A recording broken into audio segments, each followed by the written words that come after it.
The newest trailer for Alien Earth just dropped like a xenomorph out of an air vent, and let's be real, it's not just teasing a new chapter, it's threatening to rewrite the entire Alien franchise in one gnarly, acid-splattered stroke. And if you squint through the screams and the flashing lights, you might just see the ghost of Prometheus lurking in the shadows along with Ridley Scott's long-buried dream. But before we dive in deeper than a facehugger's lunge, go ahead and smash that subscribe button like it's trying to crawl into your chest cavity, drop a like, leave a comment with your hottest alien theory, and if you're feeling brave, sign up for channel memberships. It really helps us keep the lights on and the flamethrowers ready. Now, back to the madness. So, let's rewind. Ridley Scott, the mastermind who made Alien a sci-fi horror icon in 1979, returned decades later with Prometheus in 2012, a beautifully shot but wildly divisive origin tale that took the franchise from jump scares to philosophy class. Instead of just giving us more toothy murder machines, Scott introduced new aliens, ancient creators called the Engineers, and some serious existential dread. Unfortunately, fans were expecting more chestbursters and fewer creation myths, so when Prometheus gave us the Deacon instead of a full-blown xenomorph, the internet reacted like someone had deleted their save file.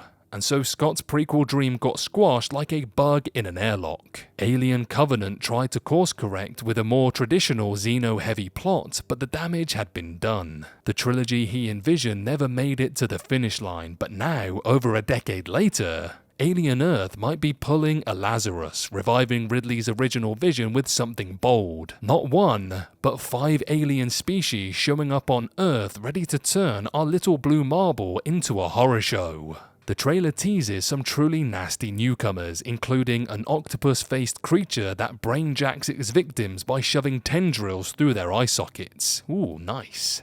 So yeah, say goodbye to sleep, but while Alien Earth is definitely upping the grotesque ante, it's doing something clever too. It's not replacing the xenomorphs, it's adding to them. That's the key difference from Prometheus, which sidelined the franchise's poster monster for mysterious space gods and goo. Here, the xenomorphs are still present and accounted for, but now they brought some seriously weird friends to the party. And that's what could make Alien Earth the perfect blend of old and new. Prometheus's big misstep wasn't its ambition, it was isolation. It threw audiences into a whole new mythology without the familiar claws and acid blood they came to see. But Earth is threading the needle, keeping the franchise's nightmare fuel intact while expanding its biology book with new horrors. You get your Xenos and your brain squid. It's a buffet of terror and everyone's invited.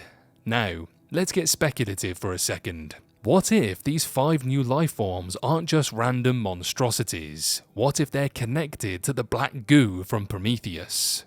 You know, the infamous death slime responsible for everything from eyeball worms to 8-foot space squid. Alien Romulus already hinted that the black goo isn't out of the franchise just yet, and Alien Earth could be the bridge that finally ties it all together, the missing piece of Scott's puzzle. Maybe this isn't just a sequel, maybe it's a stealth culmination. And here's the kicker, if Alien Earth sticks the landing, it could crack open the door for Scott to finish what he started. Yes, he's publicly said he's done with Alien, but then again, he's also said he might be working on another Alien project. Classic Ridley, the man teases harder than a facehugger in a box labeled "Do Not Open."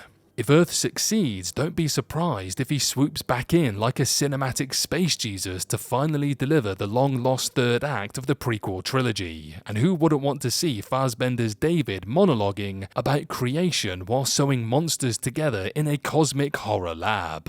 Of course, there's still a chance things could go sideways. Too many new species, not enough build-up, and Earth could find itself stranded in the same divisive territory as Prometheus. But here's the difference. This time, the franchise has learned. It's not pretending xenomorphs don't matter, it's just saying, hey, maybe there's room for more nightmares under the bed. So whether you're here for the OG acid-blooded death machines or curious to meet their distant cousins with a taste for eyeballs, Alien Earth might just be the refresh the franchise desperately needed, and if it brings Ridley Scott's vision full circle in the process, that's not just evolution, that's cinematic revelation.